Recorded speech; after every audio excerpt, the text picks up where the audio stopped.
지난밤 우리 교우 중에서 선물을 준비해서 우리 유치부 영아부 아이들 집을 찾아가 그 선물을 나눠 주었습니다. 전혀 생각지 못하는 그런 상황 속에서 아이들이 집에서 선물을 받았는데 얼마나 기뻐하고 즐거워하고 행복해 하는지 영상을 찍어서 제게 보여주었습니다. 정말 저도 너무 기쁘고 행복했습니다. 선물을 받는 아이들은 얼마나 좋았겠습니까? 크리스마스 이브 날 하나님의 그 은혜 가운데에 선물을 받았으니 참 아이들이 복되고 행복했겠죠. 그런데 정작 행복한 사람은 따로 있었습니다. 누구냐면 선물을 나눠주시는 분이었습니다. 선물을 나눠주기 위해서 이미 며칠 전부터 선물을 구상하고 또 선물을 어떻게 나누어 줄지 계획을 세우시는 그분을 제가 곁에서 봤는데 너무너무 행복해 하시더라고요. 선물 받는 사람보다 선물을 주는 사람, 그 사람의 행복이 제가 볼 때는 더 크더라고요. 어제 선물을 다 나누어 주고 교회에 잠시 오셨는데 얼굴이 환하게 빛이 나고 막 웃음이 가득한 모습으로 들어오시면서 교회로 들어오시면서 하는 말이 목사님 너무 행복합니다. 선물을 받는 애들이 얼마나 좋아하는지 제가 너무 기뻤습니다. 선물 받는 아이들보다 선물을 나눠주는 그분의 기쁨이 정말 더 크더라고요. 저는 그분을 보면서 우리에게 예수라는 선물을 주신 하나님은 또한 얼마나 기뻤을까? 우리가 예수님을 선물로 받았지 않습니까? 그 예수님을 선물로 받은 우리들에게 그 기쁨과 그 영광은 정말 클 거고 표현하기 어려울 것입니다. 그런데 우리의 기쁨보다, 우리의 행복보다 선물을 주신, 아들을 우리에게 주신 하나님이 더 행복하시고 하나님이 더 기뻤을 거라는 것이죠. 참으로 예수 그리스도의 탄생은 우리들에게도 큰 기쁨과 행복이지만, 그러나 예수님을 주신 하나님에게도 큰 기쁨과 즐거움이셨습니다. 참으로 그리스도로 말미암아 하늘에는 영광이고 땅에는 평화가 가득하기를 주의 이름으로 축원을 드립니다. 어제 우리 교우가 나눠준 선물은 되게 선물이 큰 거더라고요. 제가 보니까. 근데 그 중에 어떤 아이들은 그 선물을 뜯지를 못하는 거예요. 너무 좋았어. 그냥 보는 것만 해도 행복하고 그 선물을 뜯어버리면 없어질 것 같아서 뜯지를 못하는 거예요. 여러분, 혹시 여러분들도 하나님이 주신 선물 예수 그리스도를 뜯어보지 않고 살고 있지는 않습니까?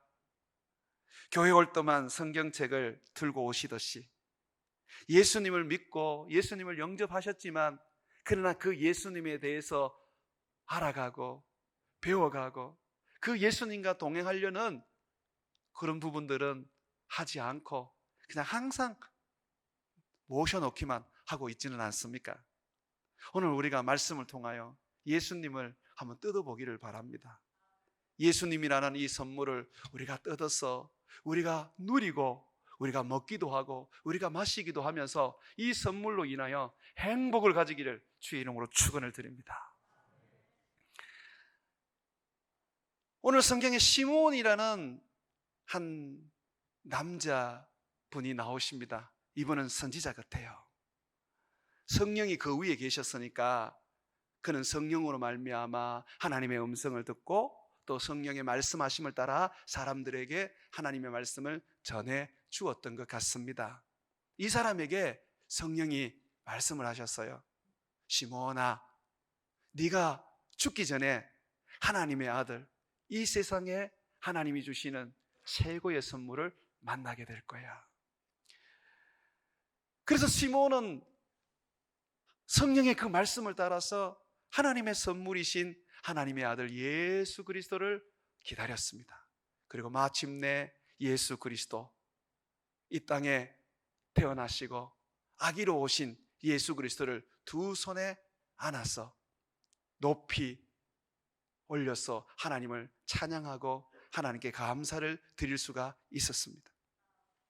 예수님께서 베들레헴에서 태어나시고 그리고 이제 며칠 지나서 할례를 받기 위하여 예루살렘으로 그 성전으로 가신 것 같아요. 그때에 성령의 지시하심을 따라 이 시몬이 예수님을 만난 거죠. 이 예수님을 만나서 예수님을 품에 안고 그는 예수님이 어떤 분인지 마치 선물의 포장지를 열어서 우리에게 공개하듯이 그렇게 알려주고 있습니다. 예수님은 어떤 분일까요? 시몬은 예수님은 위로의 하나님이라고 말하고 있습니다. 여러분 25절 말씀 한번 보시죠. 예루살렘에 시몬이라 하는 사람이 있으니 이 사람은 어렵고 경건하여 이스라엘의 위로를 기다리는 자라. 여기 보시면 이스라엘의 위로를 기다린다 그러죠. 이 사람이 기다리는 분은 누구였습니까? 예수님입니다. 그러면 위로를 기다린다는 게 뭡니까? 예수님이 바로 이스라엘의 위로라는 거예요. 예수님이 우리 모두의 위로이십니다. 이 세상의 위로이십니다. 시몬이 예수님을 품에 안았을 때에 그는 하나님의 위로를 얻게 되었고 가지게 되었습니다. 28절 말씀을 한번 보십시오. 시몬이 아기를 안고 예수님을 안는 거예요. 하나님을 찬송하여 이르되 주제여 주인이시여 주권자시여 이제는 말씀하신 대로 종을 평안히 놓아 주시는도다. 이제 그가 소망하던 하나님의 위로를 얻게 되었고 이스라엘의 하나님의 위로가 임하게 되었기 때문에 이제는 자기는 편안하게 하늘나라로 갈 수 있게 되었다고 말하는 것입니다. 사랑하는 여러분, 낙심된 세상, 절망적인 세상, 늘 고통과 괴로움 속에 살아가는 이 세상, 죄와 저주가 가득하고 죽음으로 말미암아 영원한 형벌이 주어진 이 인간 세상에 예수님은 위로자이십니다. 그가 우리가 기다리고 소망하는 구원자, 바로 위로자라는 것입니다. 고린도후서 1장 3절에 보게 되면 하나님을 모든 위로의 하나님이라고 소개하고 있습니다. 찬송하리로다 그는 우리 주 예수 그리스도의 하나님이시요 자비의 아버지시요 모든 위로의 하나님이시라. 하나님은 모든 위로의 하나님입니다. 그가 그의 아들 예수 그리스도를 이 땅에 보내주셔서 그를 만나고 그를 믿고 그를 영접하는 사람들에게 모든 위로를 주십니다. 예수님은 우리에게 위로를 주시는 능력을 가졌을 뿐만 아니라 그는 위로 자체이십니다. 그분을 만나기만 하면, 그분을 우리가 경험하기만 하면 우리는 말로 형용할 수 없는 그런 위로를 얻을 수가 있습니다. 저는 중학교 3학년 때 예수님을 만났는데 그때의 제 모습을 돌아보면 가난한 가정에서 학교에서는 별로 사람들이 알아주지 않는, 친구도 별로 없는 그런 어떤 인생 속에서 살았었습니다. 희망도 없었고 꿈도 없었어요. 그런데 중학교 3학년 때 예수님을 딱 만나고 나니까 내게도 어떤 꿈이 생기기 시작했어요. 나도 사랑받는 사람이구나 라는 것을 깨닫게 되었어요. 저는 예수님을 만나고 제 인생을 완전히 바꾸게 되었습니다. 여러분 보다시피 제가 인물이 나았습니까? 그렇다고 해서 내세울 어떤 부분들이 있겠습니까? 없단 말이에요. 그런데도 제가 당당하게 살아가고 여러분 앞에 이렇게 설 수 있는 것은 제가 예수님을 만났기 때문입니다. 예수님은 내 가난한 삶의 위로가 되셨고 내 힘겨운 인생의 위로가 되셨습니다.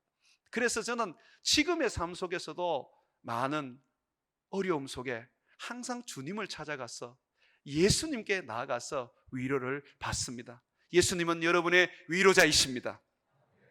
주님께로 나오십시오. 시몬이 기다렸던 것처럼 여러분들이 예수님을 기다리고 여러분들이 예수님을 찾으면 예수님은 여러분들에게 위로의 하나님으로 나타나셔서 모든 것에 위로를 부어 주실 것입니다. 바울은 복음을 전하면서 많은 환난을 받았어요.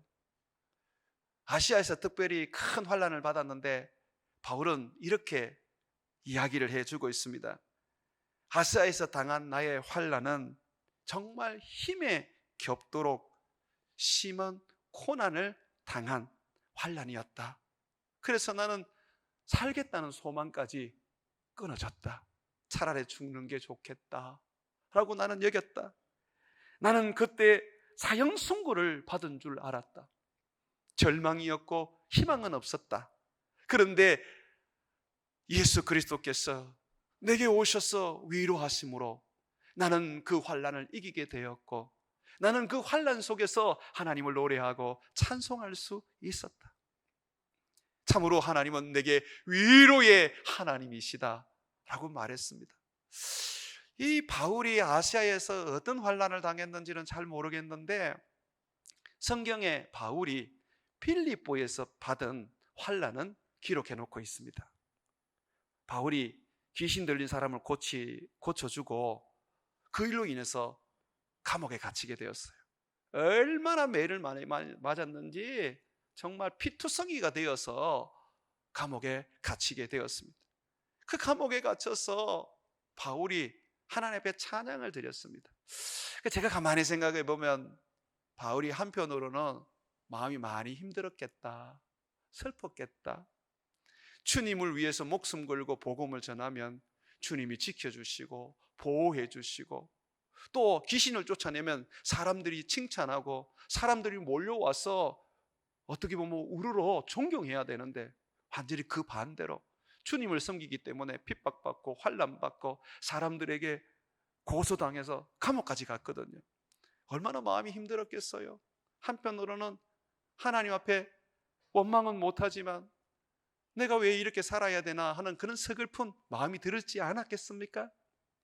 그래서 그가 하나님 앞에 그 감옥에서 찬송을 드리는데 그 찬송을 드리는데 하나님의 성령이 거기에 임하는데요, 옥문이 다 열려버리고 사람들을 묶었던 쇠사슬도 다 풀려버리는 거예요.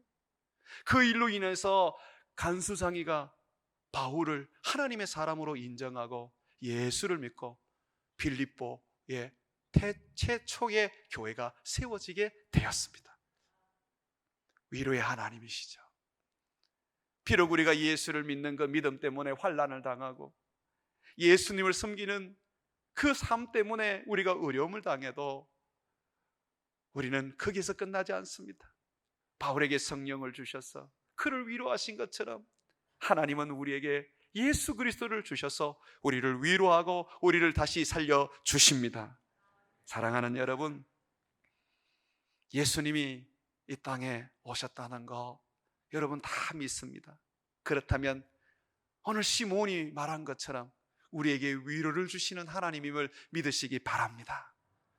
저는 오늘 성탄절 이 날을 통해서 나는 여러분들이 마음에 큰 위로를 가질 뿐만 아니라 하나님이 여러분의 삶에 넘치는 이적과 기적과 축복을 주셔서 그것이 또한 여러분에게 큰 은혜의 위로가 되기를 바랍니다.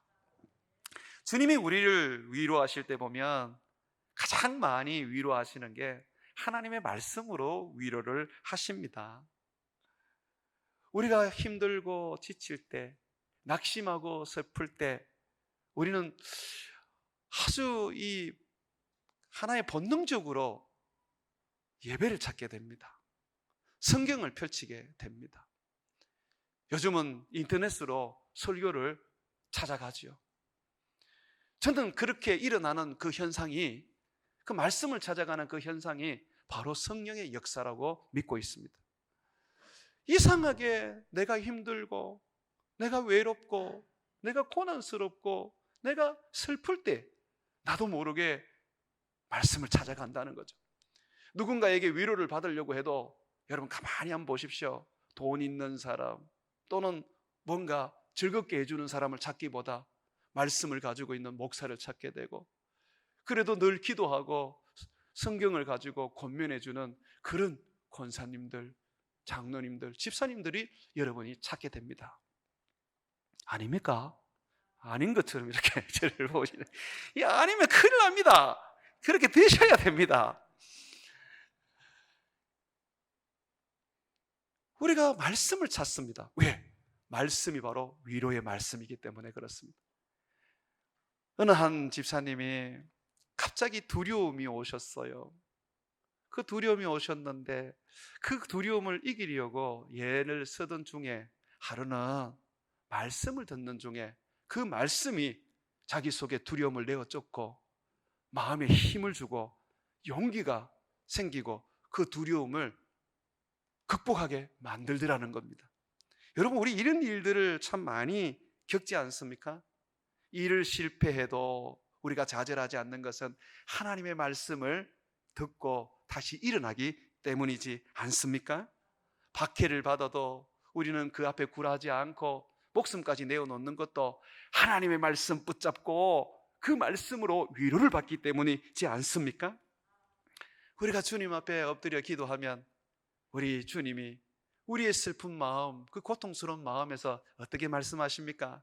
이렇게 말씀해 줄 거예요. 괜찮다. 괜찮다. 내가 고쳐주마. 괜찮다. 내가 다시 너를 이렇게 세워주마.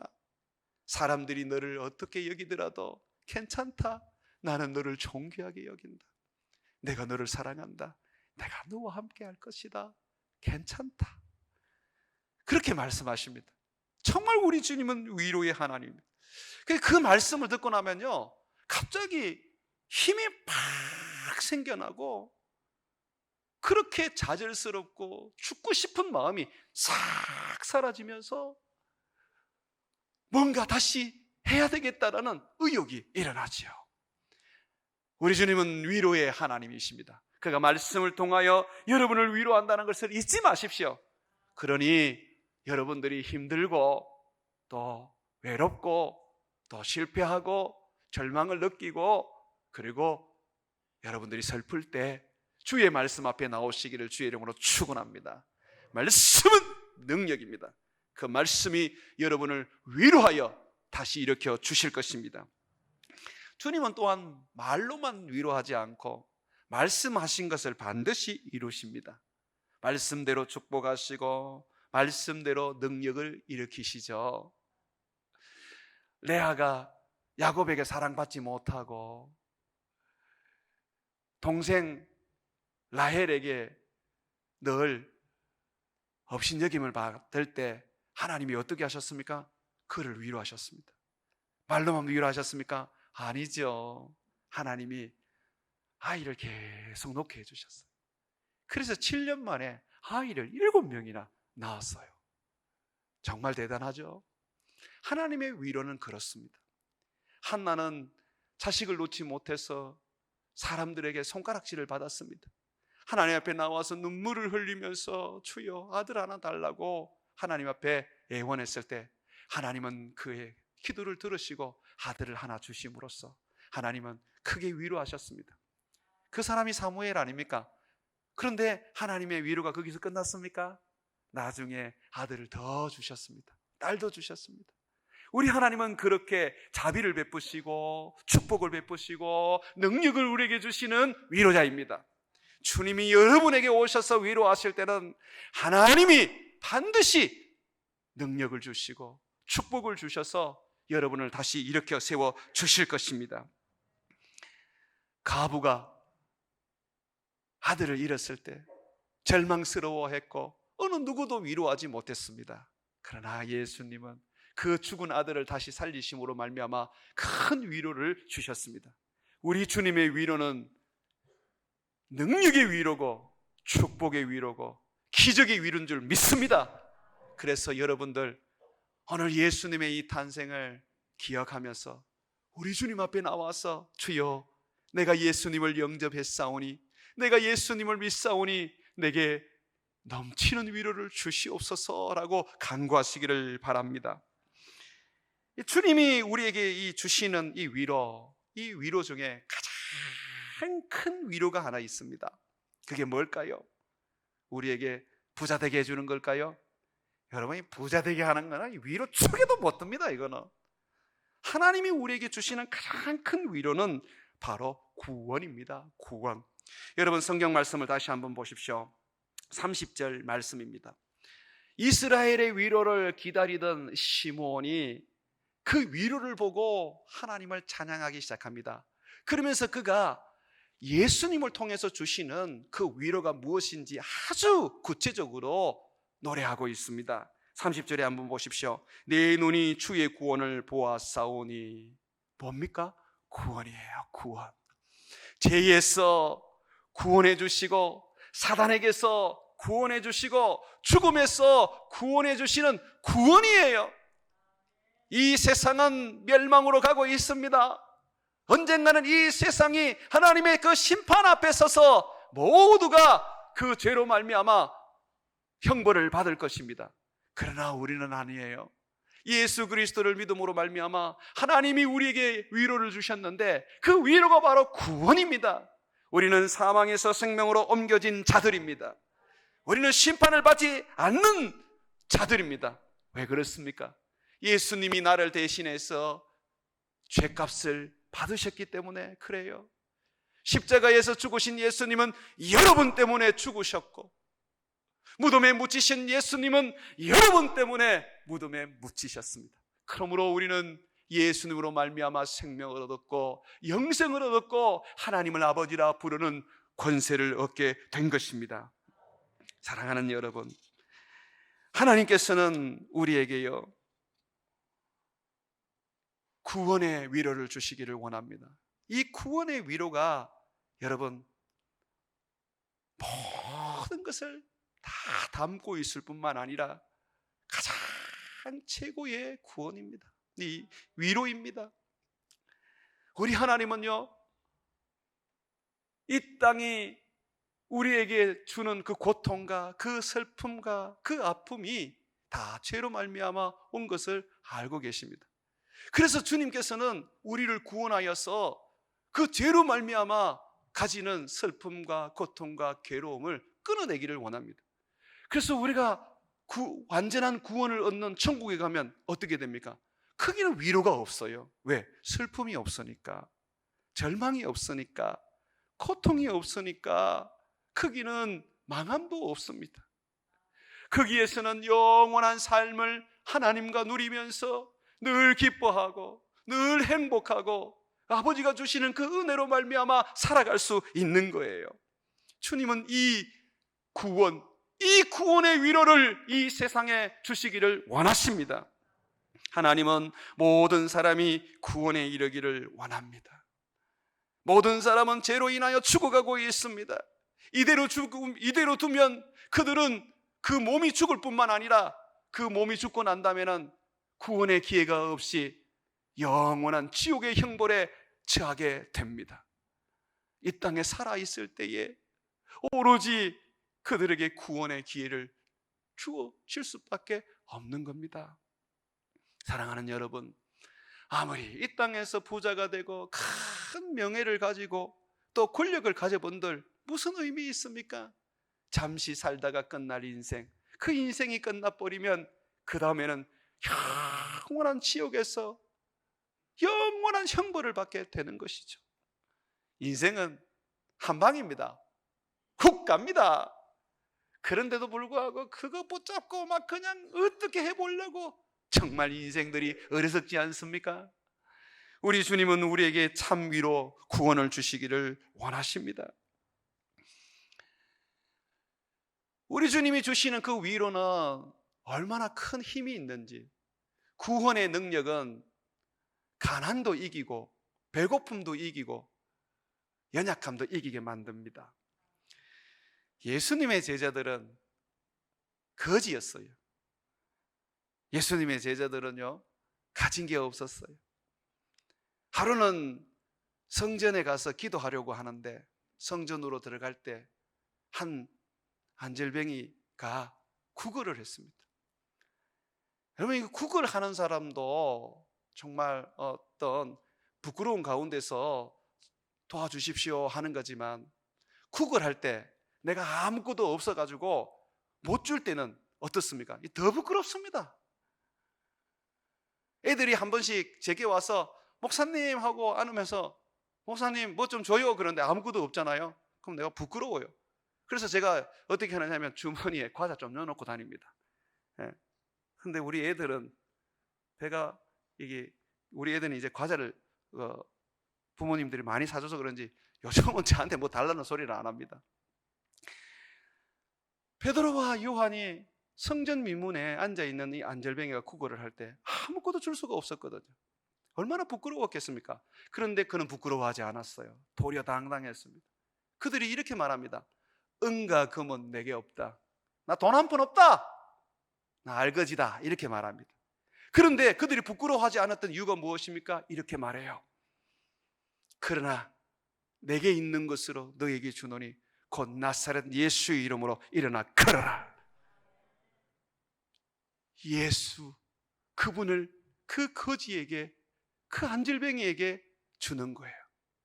그에게 구원을 주는 거예요. 돈으로도 할 수 없고 사람의 명예와 능력으로도 할 수 없고 이 세상의 것으로 할 수 없는 것이 무엇입니까? 바로 사람을 구원하는 것입니다. 여러분, 좀 가난해도 괜찮습니다. 기죽지 마세요.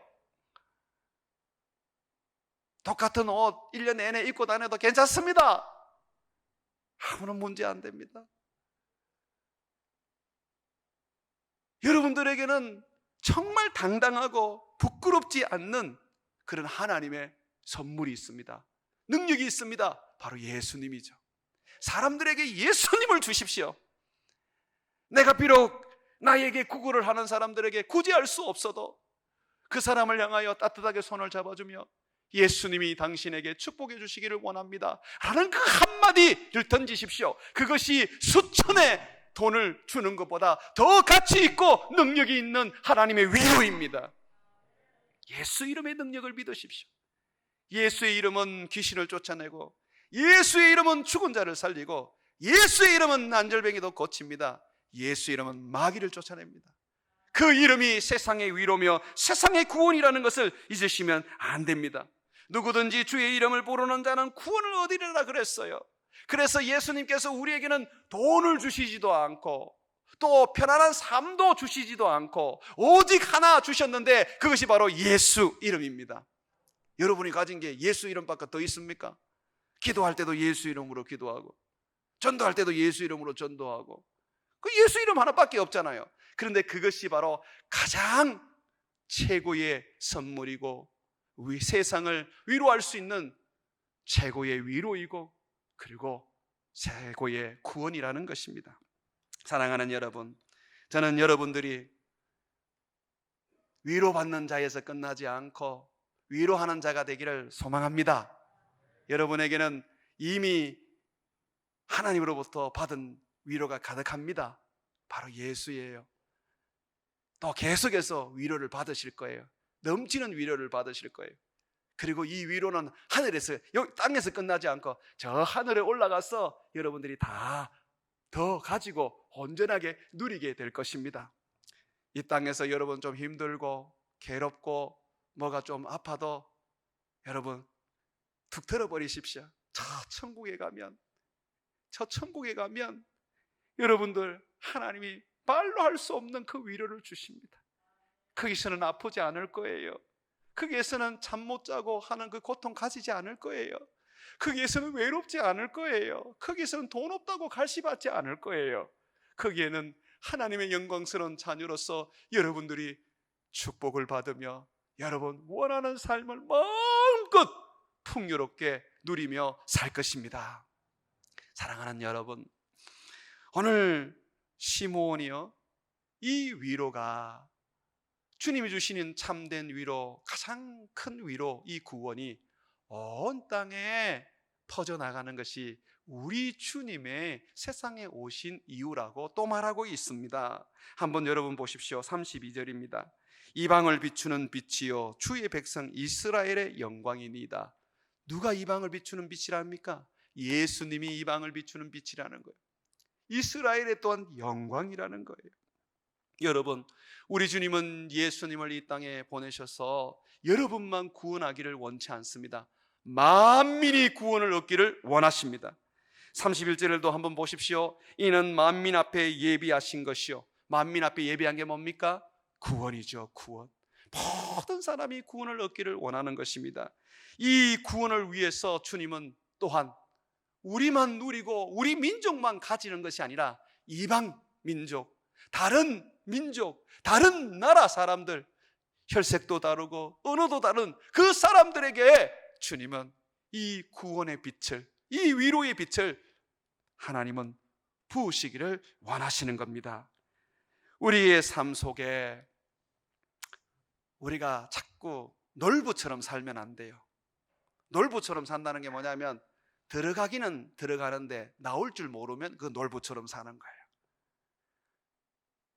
놀부처럼 안 살려면 어떻게 해야 돼요? 들어온 것을 다 나눠줄 수 있어야 돼요. 내가 받은 그 은혜 나 혼자 누리고 좋아서 그냥 잔치하고 끝나면 안 돼요. 내가 받은 그 은혜 어떻게 해야 돼요? 나누어 주어야 합니다. 내가 받은 축복 어떻게 해야 돼요? 나누어 주어야 합니다. 내가 받은 위로 어떻게 해야 돼요? 나누어 주어야 합니다. 내가 얻은 구원 어떻게 해야 돼요? 나누어 주어야 합니다. 그런데 우리 주님은 내 이웃에게 나눠주는 것으로 끝내기를 원치 않아요. 이방의 빛이 되기를 원하십니다. 예수님이 이방에 비친 것처럼 우리도 이방이 빛이 되어서 온 땅에 구원의 빛을 비추어 흑암 속에 있는 사람들을 살려내기를 원합니다. 그래서 2023년에는 우리 더 많이 선교합시다. 목사님, 김천 보고마도 있지 않습니까? 그것도 해야죠. 그런데 김천에 200교회가 있거든요. 그거는 그분들이 하시면 안 되겠습니까? 그분들은 선교를 하는 분들이 잘 없어요. 적단 말이죠. 그러면 우리가 그거 합시다. 그러면 나중에 우리가 천국 갔을 때 김천교회 모여, 그러면 김천교회 이렇게 모였을 때 우리가 선교를 했기 때문에 또 국내에서 김천에서 김천 보고만 했던 교회와 함께 이렇게 섞여져 가지고 너희들과 너희가 너희 지역도 전도하고 또 선교도 하고 다 잘했구나, 이렇게 칭찬받지 않겠습니까? 내가 뭔 특별한 교회를 만들려고 선교하자는 게 아닙니다. 그냥 우리 주님이 이 세상에 위로자로 오셨고 그 위로가 바로 우리에게 주신 구원이고 그 구원은 우리에게서 끝나지 않고 이방을 비추는 빛으로서 세상으로 나가기를 원해서 하자는 것입니다. 그래서 내년에는요, 한 달에 한 번씩 이제 교회에서 식사를 합니다. 그런데 원래 우리가 매주마다 이렇게 먹었던 이 빵, 간식, 내년에는 안 했으면 해요. 왜냐하면 여러분, 그거 아껴서 선교합시다.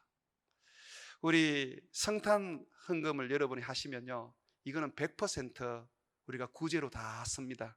이 성탄 헌금은 교회에 경상비로 절대로 쓰지 않습니다. 그런데 지금 이 성탄 헌금이 매년마다 남아요. 왜냐하면 우리나라가 복지시설이 잘 돼 있어가지고 제도가 잘 돼 있어서 구제할 때가 그렇게 많지가 않아요. 그런데 선교지에 가보면 정말 구제할 때가 많아요. 쌀이 필요한 데가 정말 많습니다. 그래서 올해에 오늘 우리 성탄 헌금한 거 이거 여기 우리 한국뿐만 아니라 선교지에 보내서 구제하는 그 일로 하기를 원합니다. 또 이제 각 부서에서도 또 이렇게 맛있는 거 먹으면서 교제도 해야 되는데 이제는 도미노 피자 시키기보다 도레미 피자 시켜서 한 계단 좀 낮춰가지고 조금 아껴서 그 돈 모아서 선교하기를 원합니다. 사랑하는 여러분, 우리 교회의 헌금의 절반 이상이 나중에는 60, 70% 이상이 다 선교와 구제로 나갈 수 있도록 저는 기도합니다. 예수님이 이방의 빛이니까 우리가 이 빛을 비추려면 우리가 그렇게 헌신하고 나누어야 되지 않겠습니까? 내 잘 먹고 내 편하게 지내면 안 되잖아요. 여러분, 우리 주님은 우리에게 편안한 삶을 살 수 있고 행복한 어떤 시간을 가질 수 있도록 이 교회 다 지어주셨지 않습니까? 이거 얼마나 넘치는 일입니까? 축복된 일입니까? 그러니까 우리는 충분하니까 우리는 이제 이 방에 나누어져서 주의 그 빛을 비추고 그 구원을 알리고 우리에게는 예수 그분 한 분이 영광이 되기를 바랍니다. 여러분이 때로는 그런 얘기를 해요. 목사님, 내 물고 남들 다 줘버리면 나는 뭐합니까? 나도 수고하고 애쓰고 힘썼는데 뭔가 보상이 있어야 안 되겠습니까? 저는 당연하다고 생각합니다. 그런데 그 보상, 그 상급이 예수면 안 되겠습니까? 이 땅이 아니라 저 천국에 계시는 그 예수님, 그분 앞에 우리가 서서 그분이 우리의 면류관이 되고 우리의 상급이 되고 우리의 보상이 되면 안 되겠습니까? 오늘 시므온이 그렇게 고백하죠. 예수님은 이 방을 비추는 빛이요 이스라엘의 영광이라. 예수님이 베델로의 영광 되기를 주의 이름으로 축원합니다.